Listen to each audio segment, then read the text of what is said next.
Donc, ma présentation sert d'introduction à un projet fascinant que je mène avec mon ami et collègue Thomas Carrier-Lafleur, qui est ici présent. En ce sens, je dois en établir la cohérence, comme toute introduction. Thomas, lui, dans sa communication consacrée à la mort de Bûcheron de Gilles Carle, offrira un exemple de ce à quoi nos présupposés critiques peuvent mener. J'aimerais tout de même spécifier l'enjeu au cœur de l'enquête à laquelle nous nous proposons.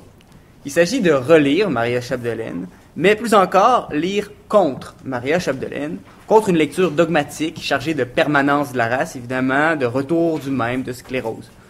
On connaît la supplique de Maria, que Maria entend à la fin du roman, alors qu'elle choisit de rester sur la terre et de répéter la vie familiale comme reviennent les saisons. Au pays de Québec, rien ne doit mourir, rien ne doit changer.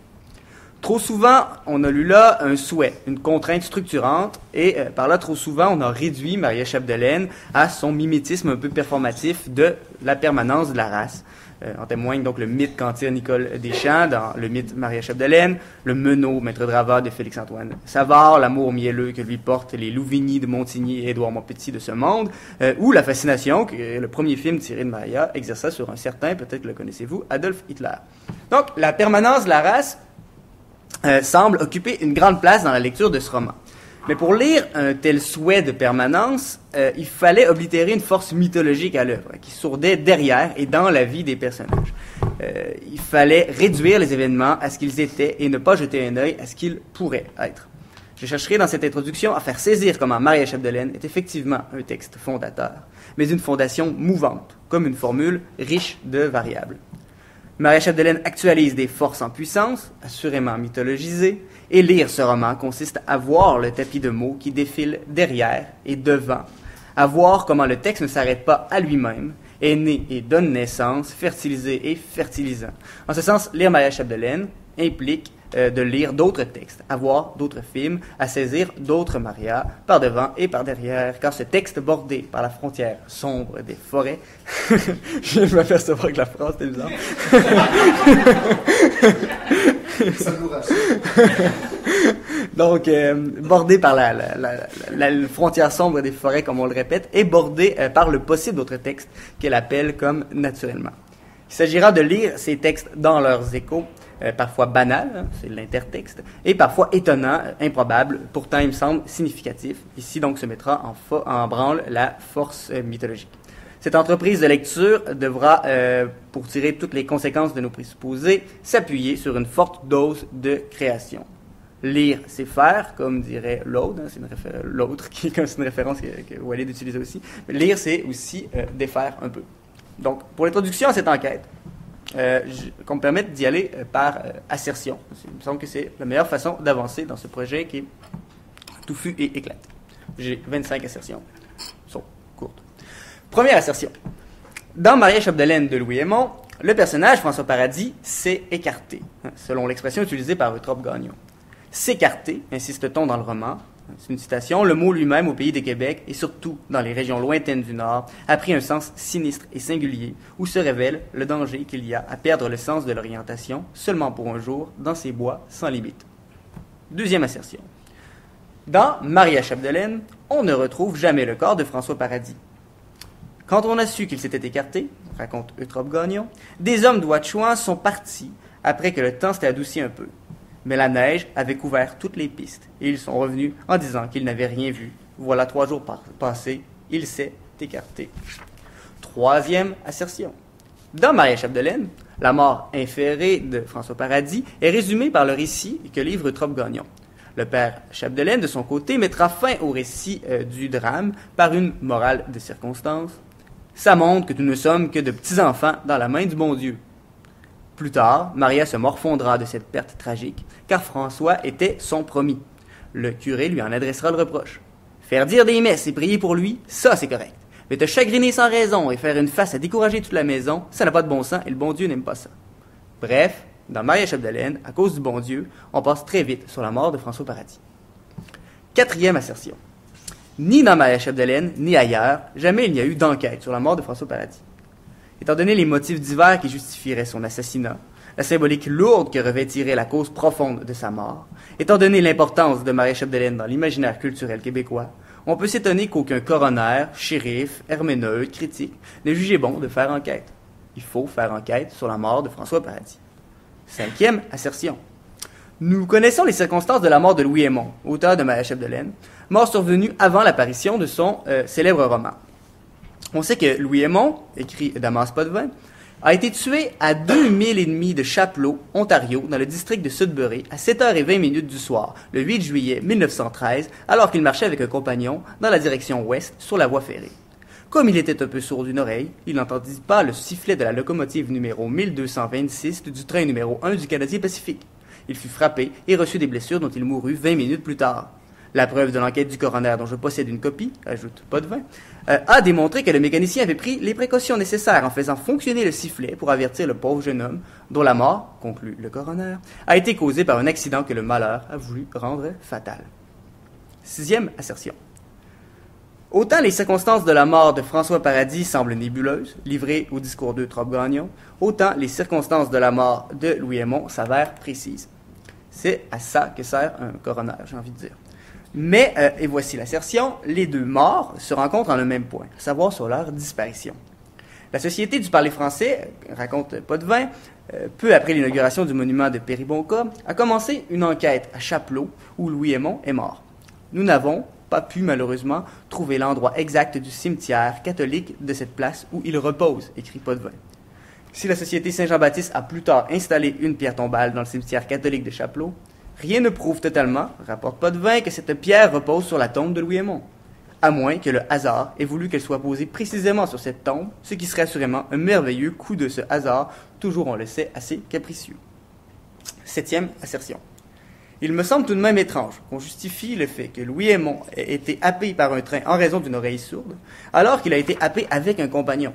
Que les deux compagnons aient une oreille sourde, cela serait un véritable hasard, toujours on le sait, assez capricieux. 8e assertion. Après s'être débarrassé de sa mère castratrice, François Perrault, que sa mère avait rendu sourd en lui frappant sur la tête avec une grosse clé de fer, réalise que sa mère sévit toujours dans son cœur. « Je suis lié à une damnée, s'écrie-t-il. J'ai participé à sa damnation comme elle à la mienne. Non, non, je ne suis responsable de rien, je ne suis pas libre, puisque je vous répète que je ne suis pas libre, que je n'ai jamais été libre. Ah, qui me frappe avec cet acharnement, le torrent bondit dans ma tête. » Donc, au terme de cette crise, François Perrault s'approchera du torrent qui vrombit au cœur du domaine où il a toujours vécu. On interprète généralement que la dernière phrase de la nouvelle Le torrent d'Anne Hébert, car c'est ce dont il s'agit, indique qu'il se jette dedans. Je me penche tant que je peux, dit-on. Je veux voir le gouffre le plus près possible. Je veux me perdre en mon aventure, ma seule et épouvantable richesse. 9e assertion. Dans Maria Chapdelaine, on avertit de différentes manières François Paradis du risque qu'il encourt à se jeter dans la tempête. Mais, comme le rapporte Eutrope Gagnon, un peu de misère ne lui faisait pas peur parce qu'il était décidé d'aller en haut du lac pour les fêtes et que là où les sauvages passaient, il passerait bien. Seulement, ajoute Eutrope, quand les sauvages font ce voyage-là, c'est plusieurs ensemble avec des chiens. François est parti seul, à raquette, avec ses couvertes et des provisions sur une petite traîne. Le voyage de François Paradis paraît donc suicidaire. Parfois, vouloir voir le gouffre le plus près possible, pour reprendre les mots de François Perrault, c'est se jeter dedans. 10e assertion. Il existerait une lecture capable d'apprendre du torrent d'Anne Hébert, le suicide de François Paradis dans Maria Chapdelaine. Je n'en suis pas encore à l'expliciter, mais gardez en tête cette hypothèse. Un coroner en littérature travaille sur des morts un peu trop diffractées pour être réduites au seul volume d'un livre. 11e assertion. Louis Aymon, lors de son séjour à la ferme des Bédards, où il écrivit de samedi en samedi son Maria Chapdelaine, aurait entendu une histoire singulière. C'était l'histoire d'un guide fort expérimenté pour les randonnées dans les forêts du nord-ouest du lac Saint-Jean. Ce guide se prénommait Auguste Lemieux. 2 Français, raconta-t-on à Louis Aymon, auraient sollicité ses services, mais des témoins certifièrent qu'avant même le départ, Auguste Lemieux, de mauvais caractère, se chamaillait avec ses clients. Ils partent tous trois, pourtant, mais Auguste Lemieux ne revient jamais. Au bout de 3 semaines, on se met à sa recherche et on le retrouve, grâce à un sauvage qui a aperçu ce qu'il croyait être un cadavre au loin et qui était peut-être le cadavre de Auguste Lemieux. On découvrit les jambes près d'un buisson, le tronc un peu plus loin, la tête à quelques pas de là. Quel drame s'était déroulé en cette partie désertique de la Péribonka, demande Damas Potvin qui livre l'anecdote. On ne le saura jamais. 12e assertion. Au début de la mort de Bûcheron, on aperçoit un homme fuir dans l'étendue désertique de l'hiver boréal. Un coup de fusil, il tombe. S'échappe de sa besace un livre de E.S. Gardner, La piste effacée. Son assaillant s'approche de lui, met en marche une tronçonneuse et le coupe en morceaux. 13e assertion. La mort de Bûcheron raconte la quête d'une jeune fille de Chibougamau, Marie Chapdelaine, à la recherche de son père, qui est un bûcheron disparu il y a plusieurs années. Un ancien jeune et séduisant bûcheron l'aidera dans sa quête. Il se nomme François Paradis. 14e assertion. D'Amos Potvin a beau dire qu'on ne saura jamais ce qui advint d'Auguste Lemieux, il reste qu'il fit enquête. Au terme de l'enquête, il semble en ressortir une sorte de certitude, comme un écrivain peut avoir des certitudes quand il fait une enquête.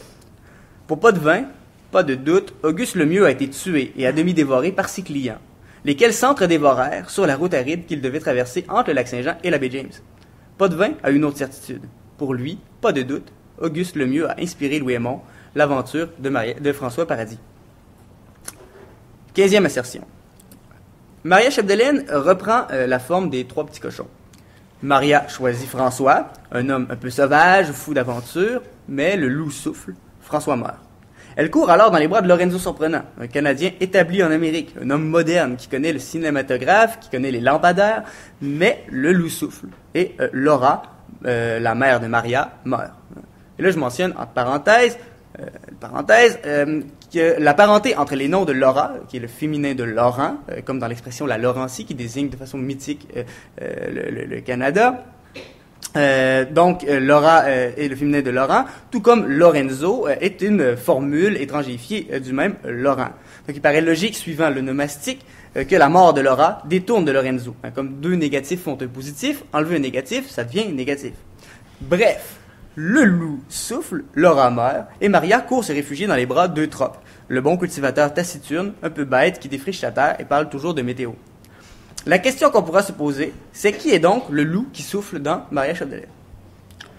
16e assertion. Élisabeth tombe d'abord en amour avec Antoine, un seigneur, un homme un peu fou d'aventure qu'elle rencontre d'ailleurs dans une partie de chasse. Leur amour est féroce. Mais cette sauvagerie effraie Élisabeth très vite, et même si Antoine est devenu son époux, elle ne l'aime plus. Hein. Il y a de quoi, il est à bas, il la trompe, il boit tout le temps. Donc, elle rencontre Georges, un homme qui est venu des États-Unis, un médecin qui est plutôt moderne. Avec Georges, elle convient d'assassiner Antoine. Georges s'exécute dans une plaine hivernale et froide. Il tue Antoine. Mais tueur maladroit, il traîne le sang de sa victime partout. Il est sûr de se faire prendre, donc il s'exile aux États-Unis. Élisabeth risque le procès pour complot pour meurtre, donc elle se sauve.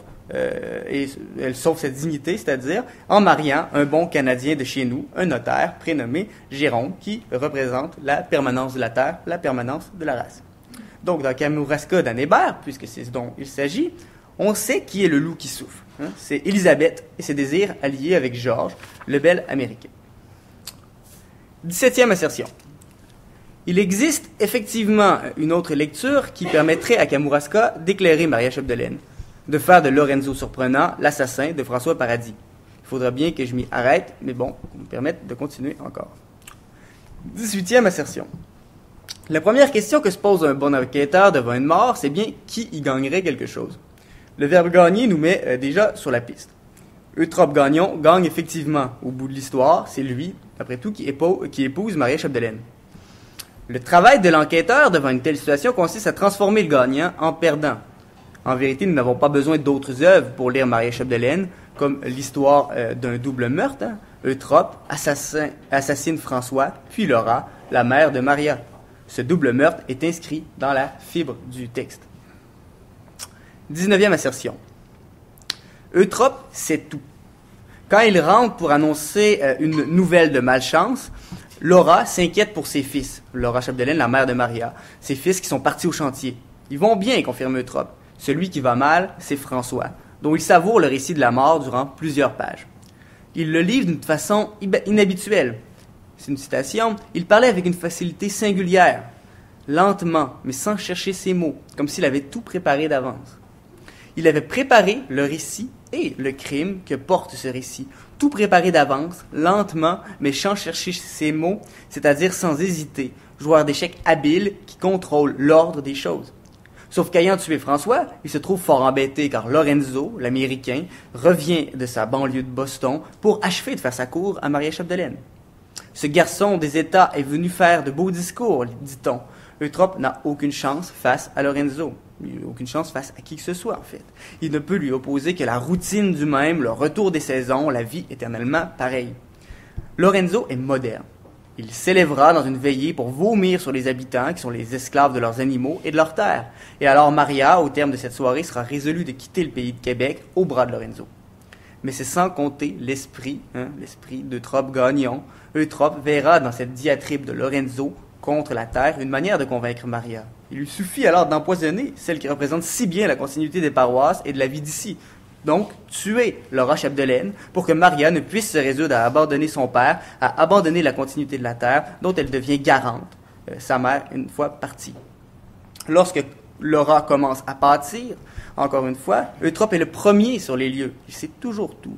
Car Eutrope sait tout. Eutrope sait tout parce qu'Eutrope, en fait, cause tout.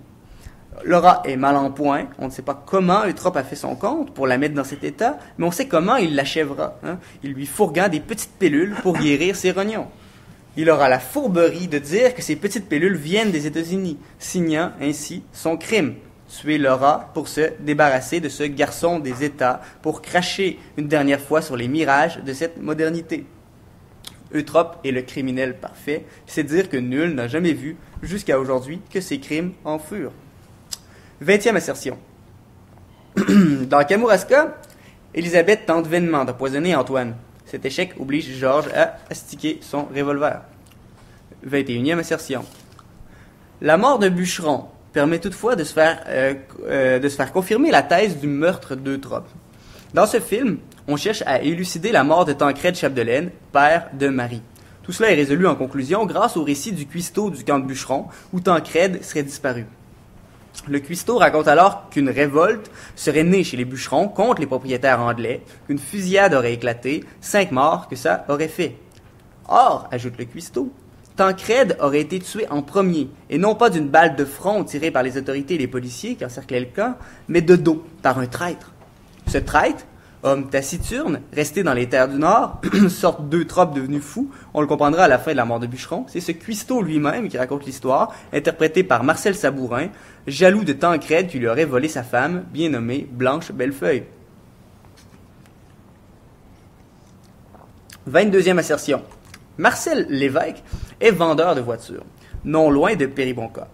L'usine qui tient la ville en vie va fermer. Marcel aime vendre des voitures, il est le meilleur.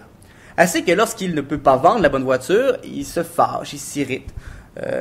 Donc sa fille va lui offrir d'aller chercher un modèle manquant à Québec, de faire la commission pour lui.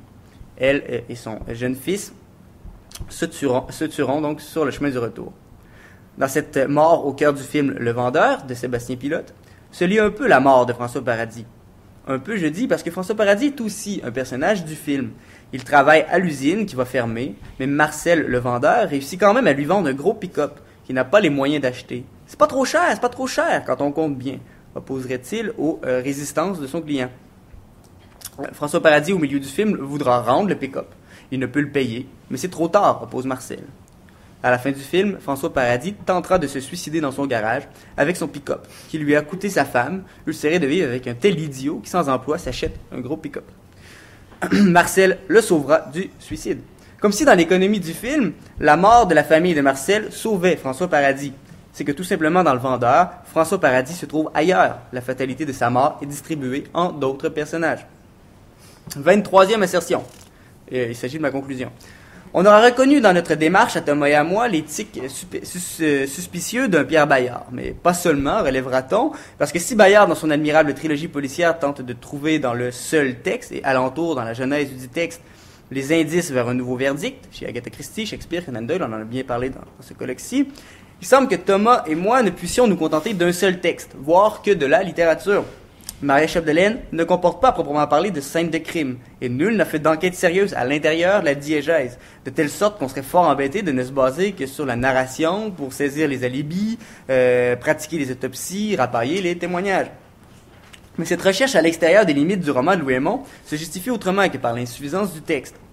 Maria Chapdelaine est une œuvre mythique, installée sur une idée mythique du Canada français, et ayant donné naissance à une lecture mythique dans le Canada français. Le jeu des archétypes, François, Lorenzo, Eutrope, des archétypes, invite à relire les classiques terroiristes, voyant s'opposer François à Eutrope ou Lorenzo à Eutrope dans nombre de textes, reprises ou préfigurations. Car ainsi en est-il de Maria Chapdelaine, dont la formule du choix de Maria ne peut s'arrêter avec la dernière page. De la terre paternelle à Kamouraska, en passant par Trentarpin et le Survenant, on voit une mathématique agir, les archétypes s'actualisent. De même, le mythe de Maria s'attache à un mythe de la fertilité, avec cette reproduction que le gouvernement Taschereau offrit de Maria dans un pamphlet de propagande pour la colonisation. Maria, alors, est représentée en Déméter, déesse de la fertilité. Dans La mort de Bûcheron, Maria rencontre François à la bibliothèque, laisse rouler un œuf jusqu'à lui sur la grande table de travail. Dans ce film, Marie est modèle pour une affiche pour ou contre l'avortement, elle s'en souvient plus. Relayant cet enjeu trouble donc de la fertilité boréale. Oui, je t'ai... Boréal, c'est la seule raison pour qu'il n'y ait pas un point derrière moi. Boréal a choisi cette image-là pour représenter son édition de Maria Chapdelaine, qui est donc l'adaptation qu'a fait Gilles Carle de Maria Chapdelaine. Et tout le monde donc connaît aussi l'œuvre d'art à la maison Samuel Bédard de Péribonka, en honneur de Maria Chapdelaine, qui est l'hymen de Maria. Donc, cette fertilité se retrouve au cœur d'œuvres que j'ai évoquées dans ma présentation. Elle renoue par cette fertilité et d'autres signes intertextuels, mythiques, mathématiques avec Maria, comme dans le Torrent où Claudine Perrault, la mère castratrice de François, vit en exil de toute communauté en raison de sa grossesse hors mariage. C'est à cause de ce poids fertile qu'elle agit en bourreau contre lui. Dans Kamouraska, il faut tuer Antoine car Georges a mis Élisabeth enceinte. Cette liste me sert en fait à justifier un geste critique que Hans Blumenberg nomme, en opposition à la tradition dogmatique, la tradition mythologique. Cette lecture mythologique aspirait, écrit Blumenberg, à renouer avec un monde pré-rationnel, ou enfin un monde qui, ayant certes abandonné la pensée mythologique, accepterait son mode de validation. La tradition mythologique, écrit-il, paraît disposée à la variation en vue de manifester la nature inépuisable de son fond de départ, de même que le thème des variations musicales est disposé à être transformé jusqu'à la limite où il devient méconnaissable. Pouvoir encore se maintenir dans la variation, rester reconnaissable, sans insister sur une formule inviolable, se révèle comme mode spécifique de validité. Ce geste critique voit des témoignages de la mort de François Paradis un peu partout. Ces témoignages nous permettent d'arrêter plusieurs hypothèses que je viens de présenter pêle-mêle, respectant ainsi l'esprit de ce que Blumenberg nomme l'inconstance substantielle de la lecture mythologique, qui est renoncement sans difficulté à l'esprit de conséquence. Ainsi, François Paradis se serait suicidé, aurait été assassiné par Lorenzo Surprenant ou encore par Eutrope Gagnon. Il aurait été écrasé sous la poigne des dieux. Cette hypothèse, je l'ai mise de côté, mais je la développe autre part. Donc, ce que j'ai voulu vous présenter aujourd'hui, ce sont les balbutiements de cette enquête, comme le tableau de suspect qui pend à notre mur de lecteur et dont on se propose de livrer le rapport dans un avenir à venir. Il me reste 2 assertions pour présenter Thomas. Donc, dans la piste effacée de S. Gardner, un détective privé est engagé par Mr. Smith pour retrouver Mrs. Linting, qui aurait disparu. Mais dans la recherche, le détective se met en quête d'un autre disparu, Mr. Linting, qui pourrait être mort. Or, on découvre très vite que Mr. Smith est Mr. Linting, que Mr. Linting a abandonné Mrs. Linting des années plus tôt, sans un mot, pour refaire sa vie ailleurs. Mais il veut la retrouver pour s'assurer qu'elle ne nuira pas à ses chances de devenir maire de la petite ville où il a refait sa vie. La piste effacée glisse de la besace de Baptiste Coulombe, le bûcheron assassiné à la Chensa dans le désert de la forêt boréale au début de la mort de Bûcheron. 25e et dernière assertion. Il serait facile de lire chez Gardner, cité par Gilles Carle, un ultime destin, un destin ironique, de François Paradis. Ennuyé par sa vie au pays de Québec et n'ayant pour Maria qu'une passion de passage, il décide de partir ailleurs pour refaire sa vie. Aussi ne retrouve-t-on pas son corps. À la fin de la mort de Bûcheron, Marie a appris la mort de son père, Tancrède. Elle est soulagée d'enfin connaître la vérité. Avec ses amis dans le camp de Bûcheron, abandonné, il chante. Vous reconnaîtrez donc le titre de mon collègue, c'est ma manière donc de l'introduire. Il est-tu mort, le mort? Il est pas mort, le mort. Il est-tu mort, le mort? Il est pas mort, le mort.